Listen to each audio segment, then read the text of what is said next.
पिता और पुत्र और पवित्र आत्मा के नाम पर आमीन।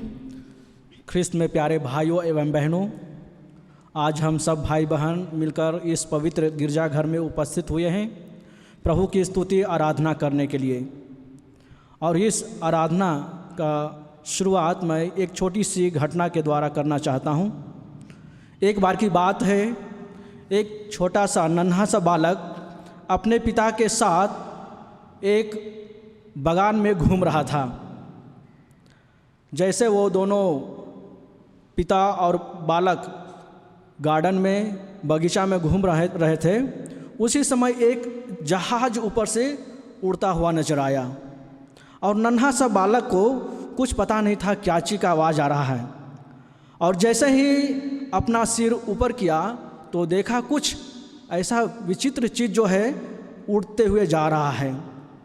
उसी समय अपने पिताजी से वह बालक पूछता है, पिताजी ये क्या जा रहा है?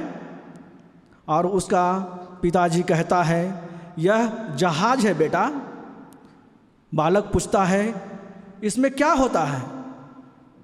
और पिताजी कहते हैं, इसमें लोग यात्रा करते हैं जो बस से, ट्रेन से और अन्य गाड़ियों से नहीं जा सकते हैं। वे लोग हवाई जहाज़ में यात्रा करते हैं ताकि वो लोग जल्दी अपने गंतव्य स्थान तक पहुंच सके।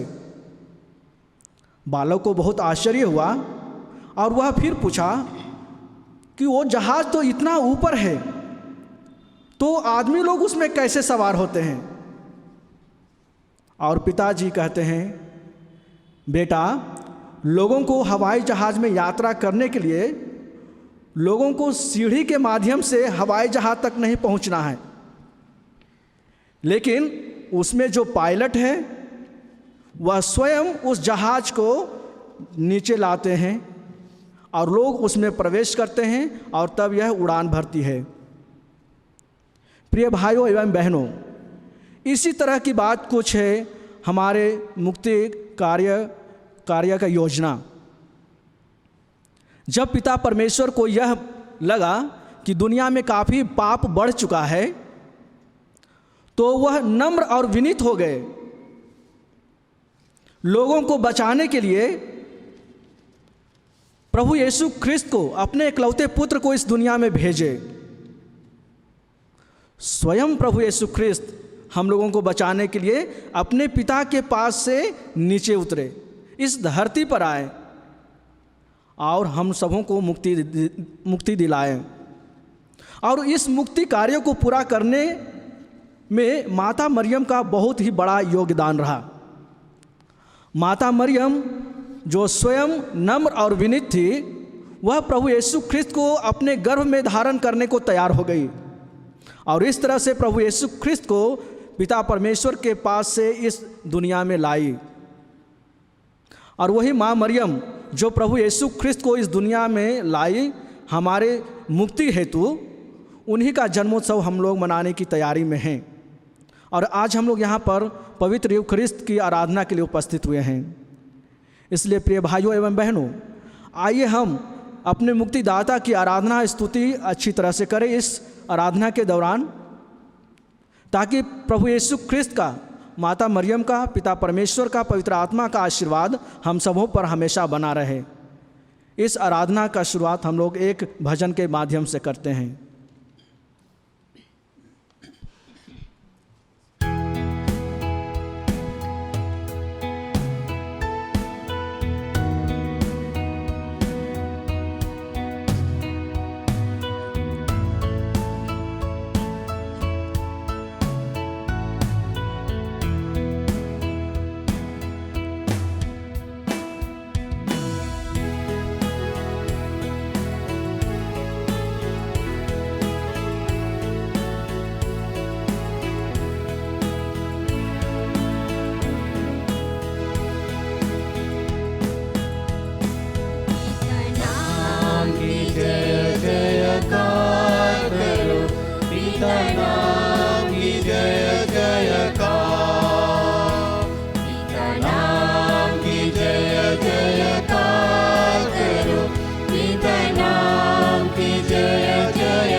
पवित्र संस्कार में उपस्थित प्रभु यीशु, तेरी स्तुति हो, तेरी आराधना हो। हे जीवंत ईश्वर के पुत्र, तेरी जय जयकार हो। हे उद्धारकर्ता यीशु, तूने मुझे बुलाकर अपने पास बैठाया है। तेरी उपस्थिति में रहकर तेरी दिव्य ज्योति को देखने, परखने और समझने की शक्ति प्रदान कर। शत शत प्रणाम प्रभु, लाखों धन्यवाद। हे जीवित ज्योति प्रभु यीशु, मुझे निकटता से देखने, समझने तथा उस प्रकाश से आलोकित होने की कृपा प्रदान कर।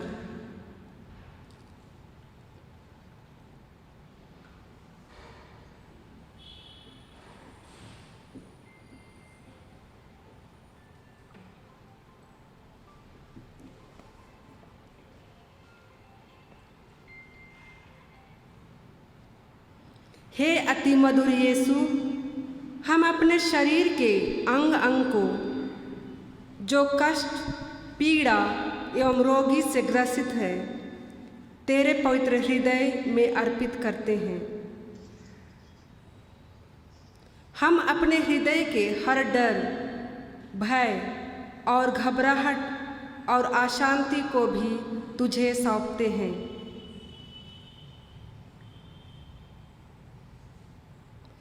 तेरे पवित्र हृदय के अगाध प्रेम से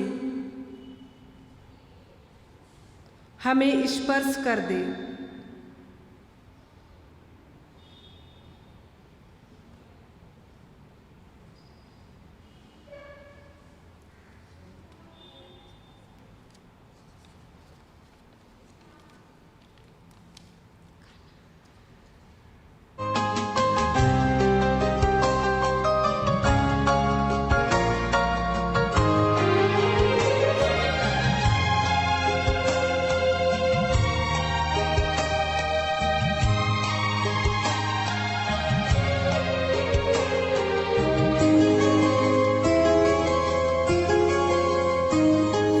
जीवन का मकसद तू है, मेरे जीने का कारण तू है। मैं जीऊं या मरूं, वो तेरे लिए, तू मेरा प्रभु। मेरे जीवन का मकसद तू है,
Nanda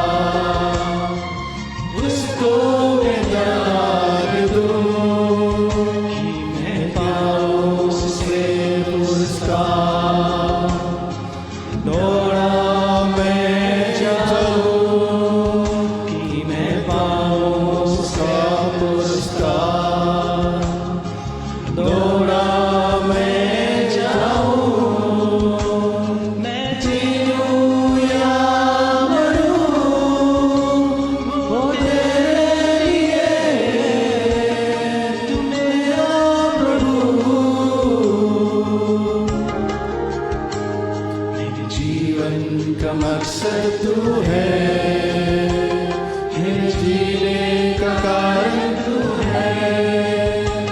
मैं जीऊं या मरूं, वो तेरे लिए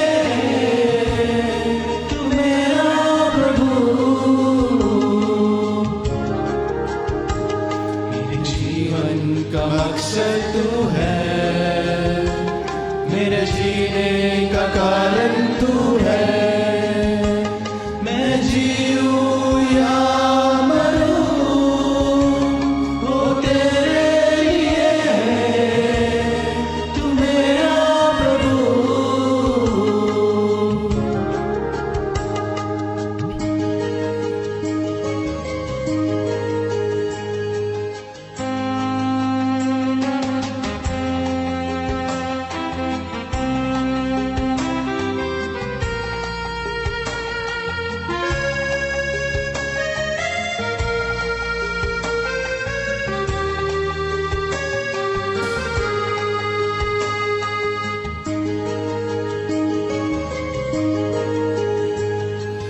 मुझ पर हुई है कृपा,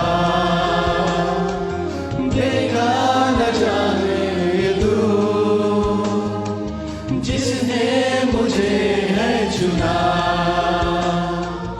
उसकी ओर मैं बढ़ूं। मुझ पर हुई है कृपा, देखा न जाने तू, जिसने मुझे है चुना, उसकी ओर मैं बढ़ूं।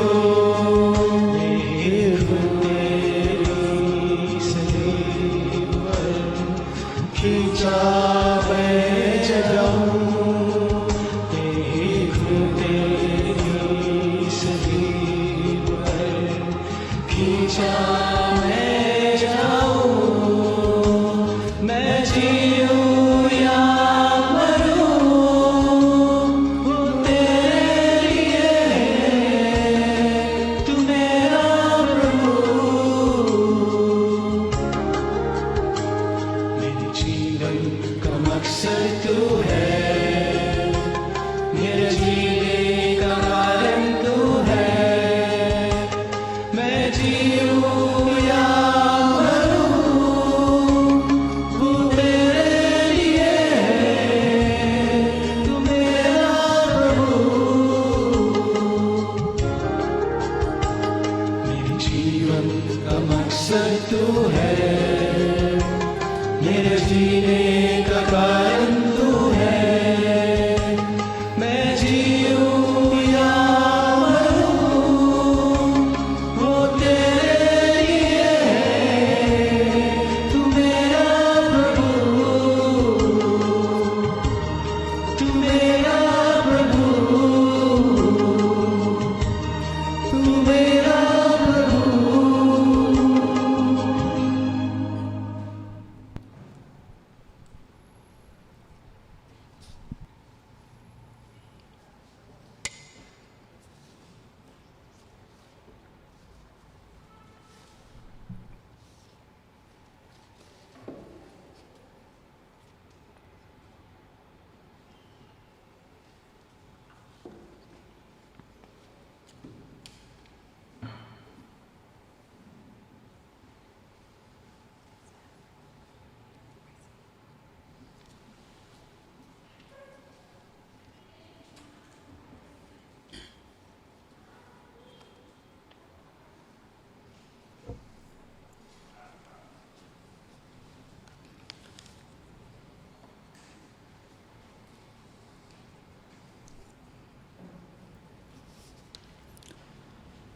प्रभु आप लोगों के साथ हो। आत्मा के साथ भी। संत योहन के अनुसार पवित्र सुसमाचार, प्रभु की जय। अध्याय 6 पद संख्याएं 1 से 14। इसके बाद यीशु गलीलिया की झील के उस पार चले गए और उसके पीछे पीछे एक अपार भीड़ चल दी, क्योंकि उन्होंने रोगियों को स्वास्थ्य प्रदान करने में अद्भुत चिन्ह दिखाए थे। यीशु पहाड़ पर चला गया और वहाँ अपने अनुयायियों के साथ बैठ गया। यहूदियों का फसह पर्व निकट था। जब यीशु ने आँख उठाई और देखा कि एक विशाल भीड़ उसकी तरफ आ रही है, तो उसने फिलिपुस से पूछा, इन सब लोगों को भोजन कराने के लिए रोटी कहाँ से खरीदी जा सकती है? यीशु ने यह बात उसकी परीक्षा लेने के लिए कही थी, क्योंकि वह तो जानता ही था कि वह क्या करने जा रहे हैं। फिलिपुस ने उत्तर दिया, 200 चांदी के सिक्कों से भी इतनी रोटियां नहीं खरीदी जा सकती है, जिनमें से हर आदमी को एक निवाले से थोड़ा भी ज़्यादा मिल सके। यीशु के एक दूसरे शिष्य सिमोन पतरस के भाई अंद्रेयास ने कहा, यहाँ एक छोटे लड़के के पास 5 जौ की रोटियाँ और 2 मछलियाँ हैं, पर इतने सारे लोगों में इतने से क्या होगा? यीशु ने उत्तर दिया, लोगों को बैठाओ। उस स्थान पर अच्छी घास लगी हुई थी, इसलिए लोग वहाँ बैठ गए। वे लोग लगभग 5000 पुरुष थे। फिर यीशु ने रोटियां ली और धन्यवाद देने के बाद जो वहाँ बैठे थे उनको परोस दी। इसी तरह जितनी वे चाहते थे उतनी मछलियाँ भी उन्हें दे दी। जब उनके पेट भर गए, यीशु ने अपने शिष्यों से कहा, जो टुकड़े बचे हैं उन्हें इकट्ठा कर लो, ताकि कुछ बेकार न जाए। फिर शिष्यों ने लोगों को परोसी गई जो उन 5 रोटियों के बचे हुए टुकड़ों से 12 टोकरियां भरी। यीशु के इस आश्चर्य कर्म को देखकर लोग कहने लगे, निश्चय ही यह व्यक्ति वही नबी है जिसे इस जगत में आना है। यह प्रभु यीशु ख्रिस्त का पवित्र सुसमाचार है।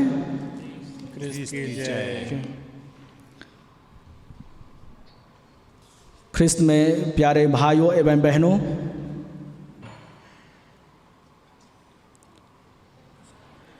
इस सुसमाचार के माध्यम से जो मैंने अभी पढ़ा,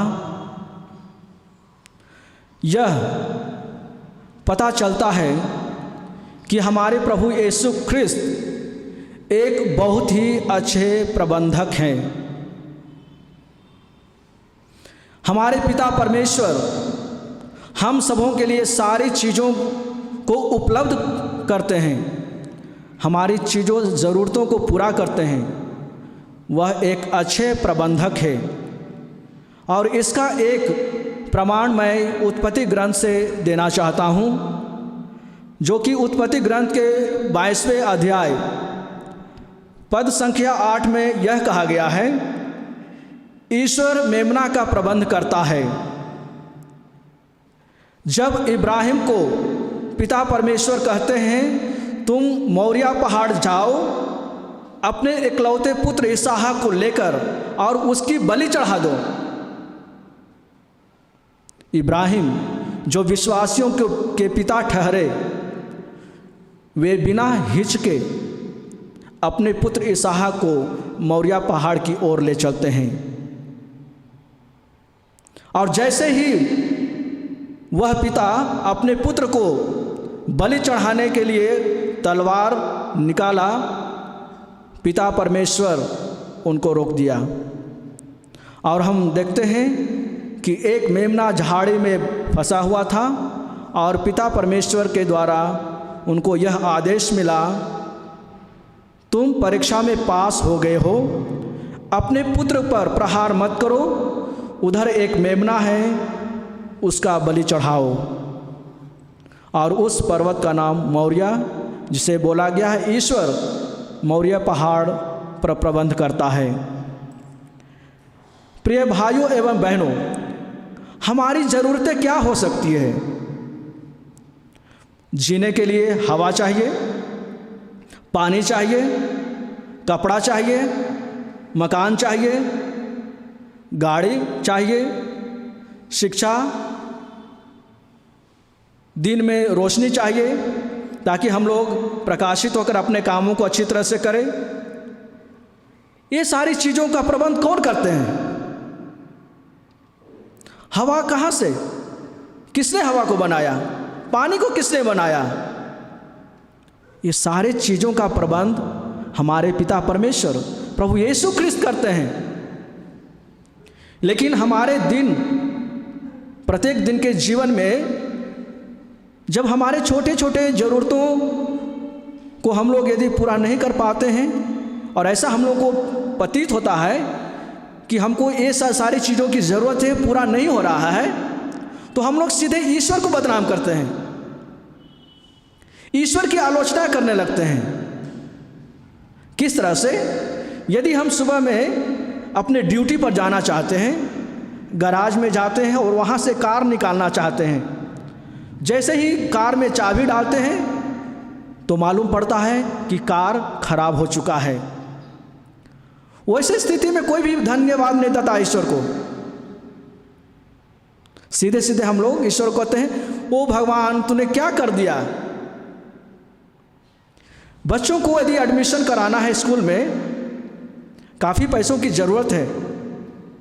ऐसे स्थिति में हम ईश्वर से कहते हैं, भगवान हम क्या करें, बच्चों को एडमिशन करवाना है स्कूल में, मेरे पास पैसा नहीं है, बच्चों का स्कूल ड्रेस खरीदना है, हम क्या करें। यदि कोई लड़की यदि चाहती है कि उसे अच्छा वर मिले तो इसलिए ईश्वर को कहती है, पिता परमेश्वर मेरे लिए क्यों एक सुयोग्य वर नहीं खोज देते हैं। ऐसा लगता है ईश्वर का काम है वर खोजना, जरूर ईश्वर का काम है। लेकिन प्रिय भाइयों और बहनों, जब यह सारी चीज़ें नहीं पूरा होता है तो हम ईश्वर की आलोचना करते हैं। लेकिन आज के सुसमाचार जो मैंने पढ़ा, उससे यह साबित होता है कि हम सबों को पिता परमेश्वर में, प्रभु यीशु ख्रिस्त में विश्वास करते हुए जीना है। हम सबों को धैर्य रखने की ज़रूरत है और जो काम जिस समय से होना है वह काम वही समय से होगा। हम लोग सुसमाचार में यूहन्ना के अध्याय 2 पद संख्या 1 से 11 में पढ़ते हैं, काना नगर का विवाह। बहुत सारे लोग वहाँ पर जुड़े हुए थे, विवाह समारोह में भाग ले रहे थे। अचानक दाखरस खत्म हो जाता है। यह खबर माँ मरियम को मिलता है और माँ मरियम अपने बेटे प्रभु यीशु ख्रिस्त से कहती है, बेटा देखो दाखरस खत्म हो चुका है, इज्जत की बात है, कुछ करना चाहिए। और प्रभु यीशु ख्रिस्त क्या जवाब देते हैं, मेरा समय नहीं आया है। लेकिन माँ मरियम प्रभु की आलोचना नहीं करते हैं, आलोचना नहीं करती है, लेकिन प्रभु यीशु ख्रिस्त में और विश्वास करती है, उनमें और आस्था रखती है, उनमें और भरोसा रखती है और प्रभु यीशु ख्रिस्त के शिष्यों के पास जाकर कहती है, जो भी यह आदेश देता है वैसा ही करो। और तब देखते हैं कि प्रभु यीशु ख्रिस्त का समय आ जाता है। प्रभु यीशु ख्रिस्त अपने शिष्यों से कहते हैं, जितने भी यहाँ पर मटके हैं सब मटकों में पानी भर दो। शिष्यगण सब मटकों में पानी भर देते हैं और क्या होता है, मटके का सारा पानी दाखरस में बदल जाता है। और जो इज्जत की बात थी, वह जो मालिक था जिसके घर में विवाह उत्सव था, उसका इज्जत बच जाता है। और ऐसा भी कहा गया है कि वह जो अंगूरी बना, वह जो दाखरस बना, सबसे उत्तम क्वालिटी का बना। इससे पता चलता है कि प्रभु यीशु ख्रिस्त सचमुच में प्रबंधक हैं, हमें कभी भी हताश निराश नहीं होने देंगे। लेकिन जिस तरह से माँ मरियम अपने बेटे में आस्था रखी, भरोसा रखी, विश्वास की, वही विश्वास को हम सबों को भी रखना है प्रभु यीशु ख्रिस्त में। और जैसा कि मैंने इस सुसमाचार में पढ़ा, प्रभु यीशु ख्रिस्त 5 रोटी और 2 मछलियों से 5000 लोगों से ऊपर से अधिक लोगों को भोजन देते हैं, खाना खिलाते हैं। यह क्या है? प्रभु यीशु ख्रिस्त प्रबंध करते हैं। जब कभी भी हम मुसीबत में रहते हैं तो ईश्वर की आलोचना करने के बदले हम ईश्वर में विश्वास करें, क्योंकि सब कुछ का अपना समय है। यदि सुबह में जागने का समय है तो रात में सोने का भी समय है, हंसने का समय है तो रोने का भी समय है। किसान लोग खेत में धान लगाने का समय है तो उसको काटने का भी समय होता है। सब कुछ का अपना अपना समय होता है, और इसलिए यदि कुछ ज़रूरतें पूरा नहीं होता है तो हम सबों को पिता परमेश्वर की आलोचना नहीं करना चाहिए, बल्कि धैर्य और धीरज रखना चाहिए। यदि हम धीरज रखते हैं तो जिस तरह से प्रभु यीशु कहते हैं, मैं संसार की रोटी हूँ, उस रोटी प्रभु यीशु ख्रिस्त इस संसार की रोटी है। भोजन देने वाले, आध्यात्मिक भोजन देने वाले, शारीरिक भोजन देने वाले, हम सबों की रक्षा करने वाले कौन हैं? पिता परमेश्वर, प्रभु यीशु ख्रिस्त। इसलिए प्रिय भाइयों एवं बहनों, जब कभी भी हम सबों को ऐसा नौबत आता है कि अपने जीवन में दुख हम सह रहे हैं, तो ईश्वर की बुराई ना करके हम उसमें विश्वास करें। अभी के समय में हम लोग देख रहे हैं कि पूरा दुनिया जो है कोरोना वायरस से ग्रसित है। सब लोग डरे हुए हैं, सहमे हुए हैं।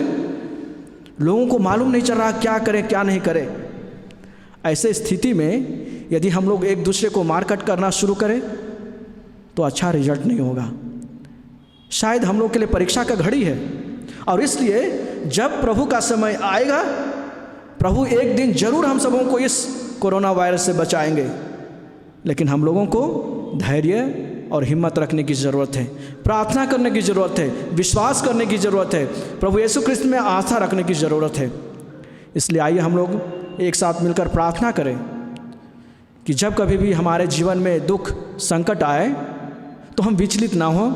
प्रभु यीशु ख्रिस्त हम सबों को हिम्मत दे। प्रभु यीशु ख्रिस्त हमारा सहारा बने, क्योंकि वही हमारा प्रबंधक है। हमारे सारी चीज़ों का प्रबंध वो स्वयं करेंगे। इस कृपा के लिए हम लोग प्रार्थना करें।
Yeah.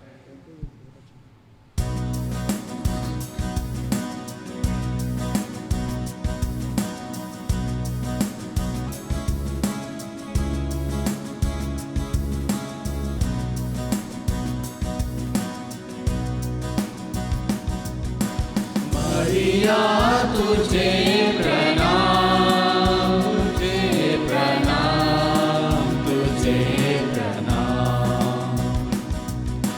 मरिया तुझे प्रणाम, तुझे प्रणाम, तुझे प्रणाम। तू नारी रत्नों में धन्य, तू नारी रत्नों में धन्य। तेरा पुत्र यीशु है धन्य,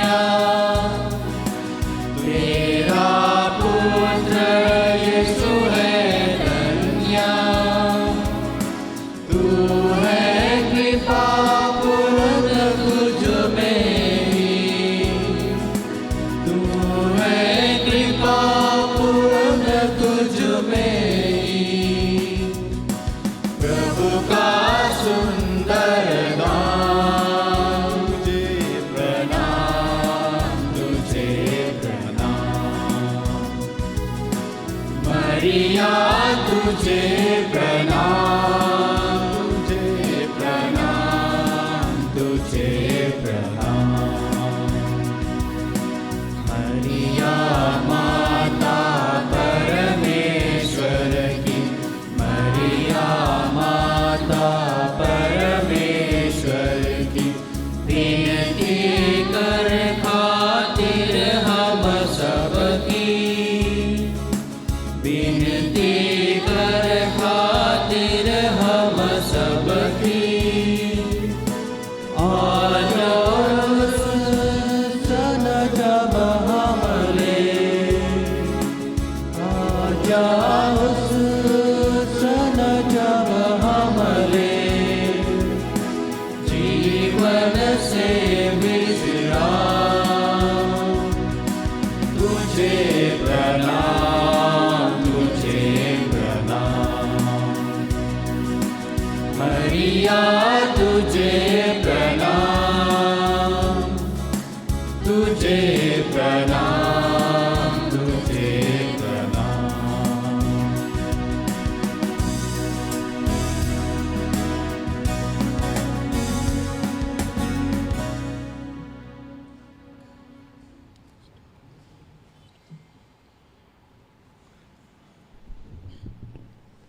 आप लोगों का जवाब होगा, हे प्रभु तेरी स्तुति हो।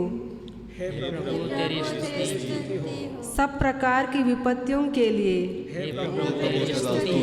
सारी कमजोरियों के लिए, सारे कष्टों के लिए, सारे रोगों के लिए, सब असफलताओं के लिए, सब अपमानों के लिए,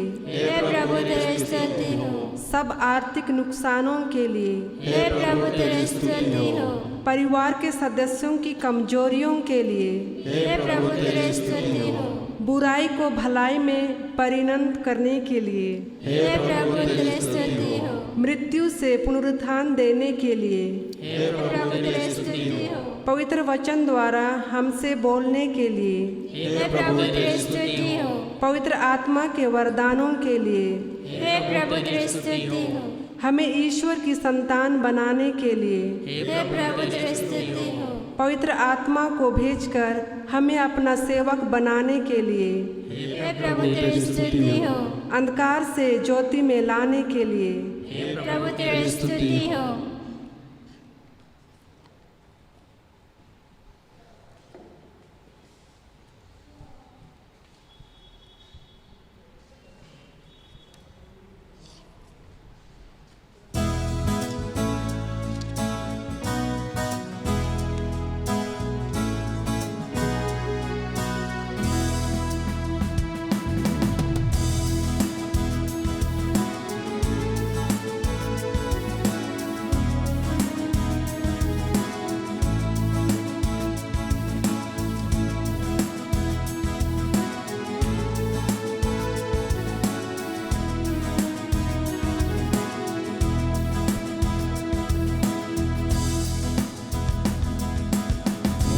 मुक्ति दिलाए यीशु नाम, शांति दिलाए यीशु नाम, मुक्ति दिलाए यीशु नाम, शांति दिलाए यीशु नाम।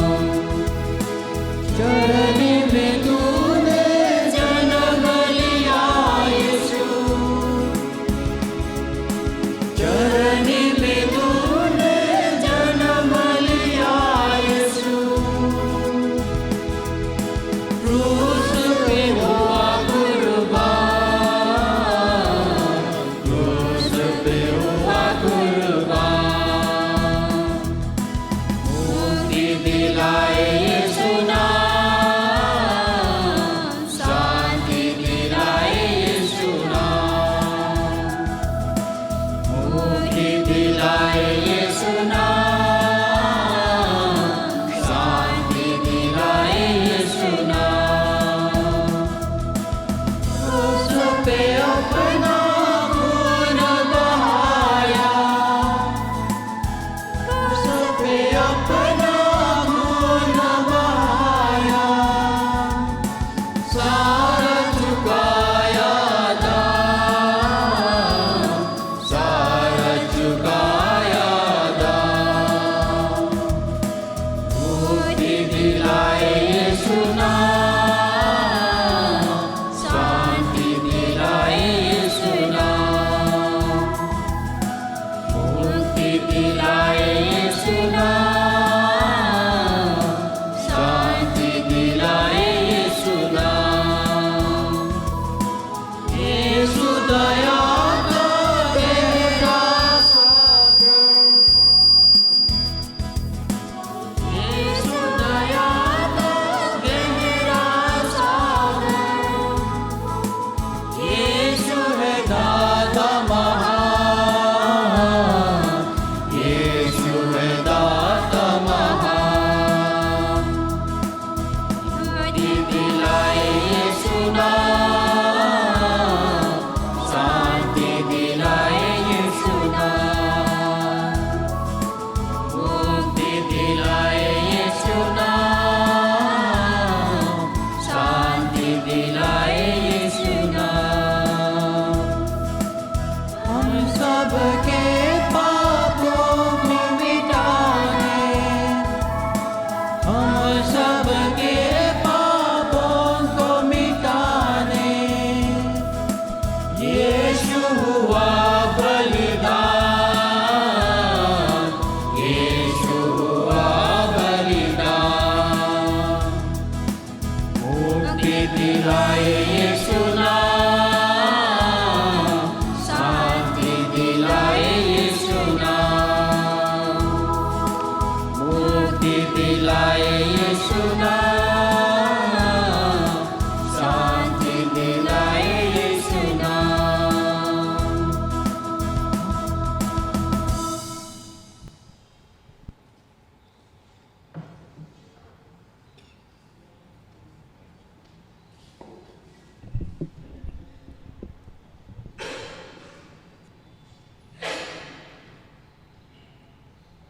हम सबों का उत्तर होगा, हे पिता हमारी प्रार्थना सुन।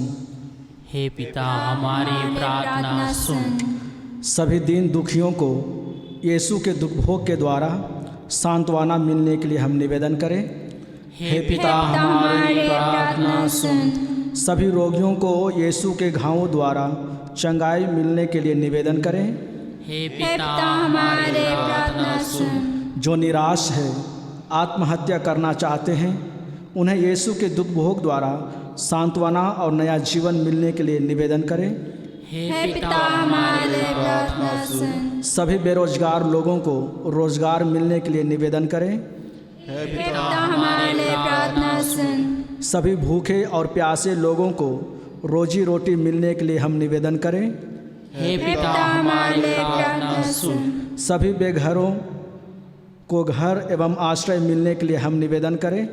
हे पिता हमारी प्रार्थना सुन। सभी मानसिक रोगियों की चंगाई के लिए हम निवेदन करें। हे पिता हमारी प्रार्थना सुन। शराब, धूम्रपान एवं नशीली दवाओं के बंधनों से सबको मुक्ति मिलने के लिए हम निवेदन करें। हे पिता हमारी प्रार्थना सुन। जो जेल में हैं उन्हें अपने अपराधों के प्रति पश्चाताप की कृपा मिलने के लिए हम निवेदन करें। हे पिता हमारी प्रार्थना सुन। निसंतान लोगों को संतान की प्राप्ति के लिए हम निवेदन करें। हे पिता हमारी प्रार्थना सुन। सभी लूले, लंगड़े, अंधे, बहरे यीशु के नाम के सामर्थ्य से आज़ाद होने के लिए हम निवेदन करें। हे पिता हमारे प्रार्थना सुन। सभी नौजवानों के लिए कि वे अपने शरीर और आत्मा को पवित्र रख सके हम निवेदन करें। हे पिता हमारी प्रार्थना सुन। यीशु मसीह के पवित्र खून की योग्यता से सभी पूर्वजों के पाप बंधन नष्ट होने के लिए हम निवेदन करें। हे पिता हमारे प्रार्थना सुन।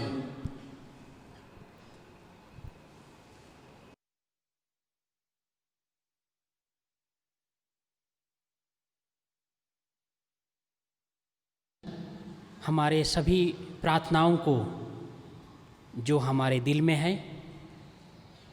जिन्हें हम प्रकट नहीं कर पाए हैं, उन्हें भी परमपिता परमेश्वर के समक्ष प्रकट करें और हम सभी इस आराधना को समाप्त करने के लिए आशीष की गीत गाएं।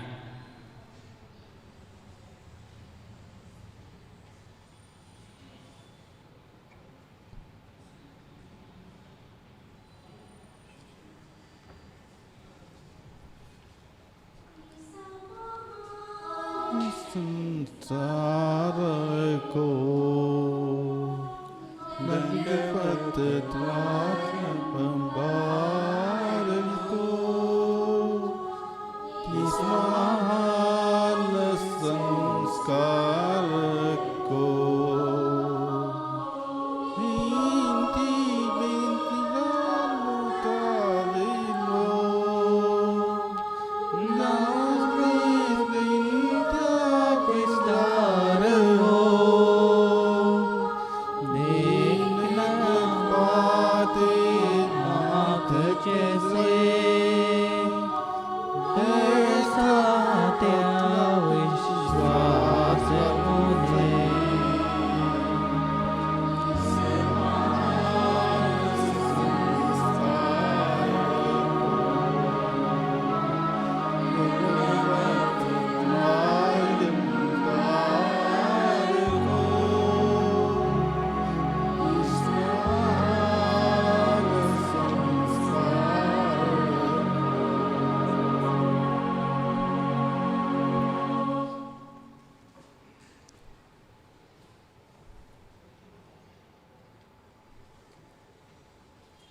तूने उन्हें स्वर्ग रोटी दी है, जिसमें आनंद का रस मिलता है।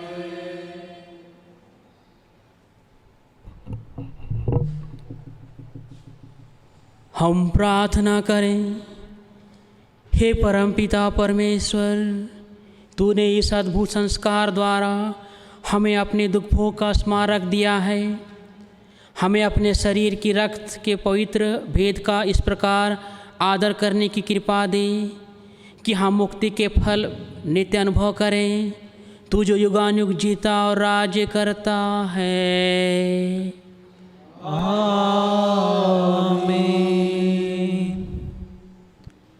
अभी हम सभी पूरे भक्तिभाव से यहाँ उपस्थित पुनर्जीवित यीशु ख्रिस्त की आशीष को ग्रहण करेंगे, पिता, पुत्र और पवित्र आत्मा के नाम पर। और हम सभी हमारे सभी विशेष निवेदन, हमारे सभी ज़रूरतों को, हमारे सभी प्रियजन, परिवार के सभी सदस्य, माता पिता, भाई बहन, हमारे जितने भी सगे संबंधी हैं, उन्हें याद करते हुए हम सभी इस वक्त परमपिता परमेश्वर की उपस्थिति में उनकी आशीष कृपा हम सभी पाएंगे और उसके बाद अंतिम गीत हम सभी गाएंगे।